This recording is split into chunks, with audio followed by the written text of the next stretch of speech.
ছেলের বয়স 23, ছেলেকে বিয়ে দিচ্ছেন না কারণ আপনার ধারণা ছেলে এখনও ছোট।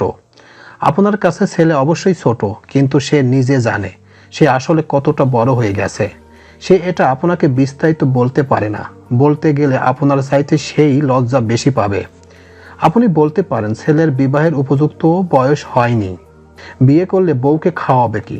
প্রশ্ন হচ্ছে, যে মেয়েটাকে সে এখন বিয়ে করার কথা ভাবছে সে কি তাহলে এত বছর না খেয়েছিল?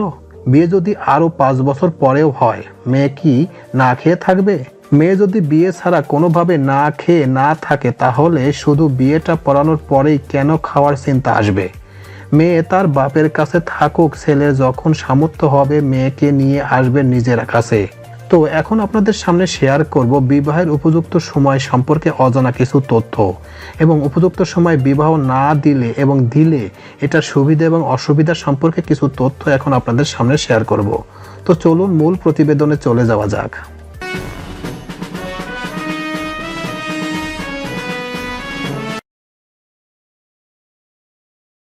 বিবাহের উপযুক্ত সময়ের সুবিধাসমূহ। ছেলের জীবনের টেনশন জাস্ট অর্ধেক হয়ে যাবে। তার বিয়ে হয়েছে মানে তার পছন্দের মানুষটি তার হয়ে গেল। রোজ রোজ সেই দুশ্চিন্তা করতে হবে না। বিয়ের পরে মানুষ গোছালো হয়। এই বয়সে ছেলেরা অত্যন্ত আগোছালো হয়ে অপেক্ষা থাকে কেউ একজন এসে তার জীবনটাকে গুছিয়ে দিয়ে যাবে ভেবে। একজন স্ত্রী ছাড়া কোনো গার্লফ্রেন্ডের পক্ষে এটা সম্ভব না।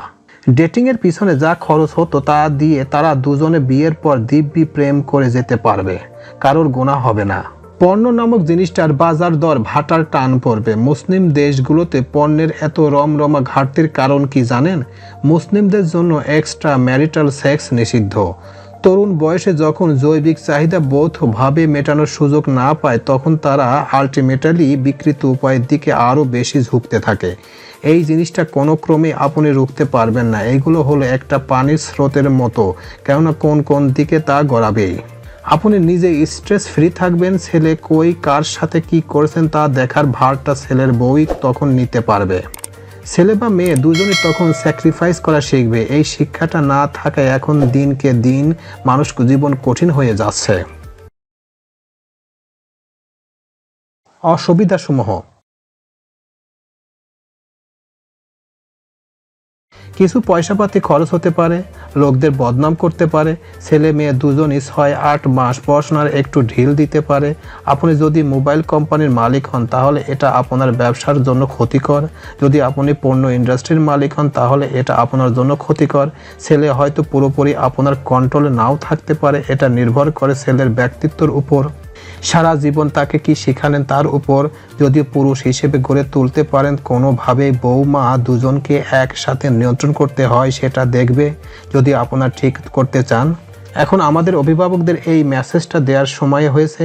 তারা ঠিক করুক। তারা চায় যে তারা যদি চায় আগামী 5 বছর ছেলে দিনে ডেট আর রাতে মাস্টার্স বেড করে কাটাক এবং মানসিক বিকৃতির শিকার হোক, তবু সমাজের চোখ তার মুখ এবং রক্ষা করুক, তার আগে সিদ্ধান্ত অটল থাকতে পারে। যদিও তা চান না, তবে একটু সাহস করে আল্লাহর উপর ভরসা করে বিবাহের উপযুক্ত সময় এলে বিয়েটা করিয়ে দিতে পারেন। ছেলে মেয়ে সবাই এখন রোজগার করতে পারে। বিয়ে করার কারণে কেউ না খেয়ে থাকবে বা না খেয়ে মরবে না।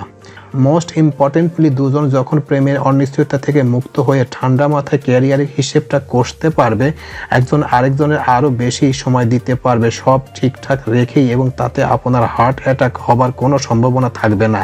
কারণ আপনি জানেন আপনার ছেলে মেয়ে তার স্ত্রী স্বামীর সাথেই আছে। আশা করি ফ্যামিলি লেভেল ডিসিশন নেওয়ার সময় কথাগুলো একবার ভেবে দেখবেন।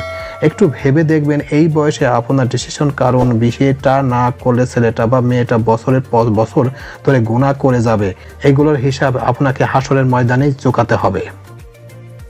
তো এই ছিল মোটামুটি আমাদের আজকের প্রতিবেদন। উপরোক্ত প্রতিবেদন থেকে আমার একটা জিনিসই বুঝলাম যে আসলে সঠিক সময় বিয়ে না করলে কি কি সমস্যা হয় এবং সঠিক সময় বিয়ে করলে কি কি সুবিধা হয় সেটার কিছু ব্যাখ্যা সহকারে কিছু তথ্য আপনাদের সামনে শেয়ার করলাম। তো একটি কথা আমাদের কাছে খুব ইম্পর্টেন্টই লাগছে, সেটা হচ্ছে আপনি যদি সঠিক সময় আপনার সন্তানকে বিয়ে না দেন, তারা যে ধরনের অপরাধ যে ধরনের পাপ করবে এটার কিন্তু সব দায়ভার বাবা মাকেই বহন করতে হবে, এবং এই দায়ভার একবার শুকাতে না পারলে আল্লাহ তাআলা আপনাকে 100% দোজখের ময়দানে ফেলে দিবেন, আপনি কখনো জান্নাতে যেতে পারবেন না। প্রিয় ভিউয়ার্স, আমার এই তথ্য এবং ভিডিওটি যদি আপনাদের কাছে একটুখানি ভালো লেগে থাকে তাহলে অবশ্যই লাইক, কমেন্ট, শেয়ার করবেন এই ভিডিওটি। আর যারা এখন পর্যন্ত আমার এই চ্যানেলটি সাবস্ক্রাইব করেন নাই তারা দ্রুত আমার এই চ্যানেলটি সাবস্ক্রাইব করে রাখবেন। তো আজকে এই পর্যন্তই, সবাইকে ধন্যবাদ জানিয়ে এখানেই শেষ করছি। আল্লাহ হাফেজ।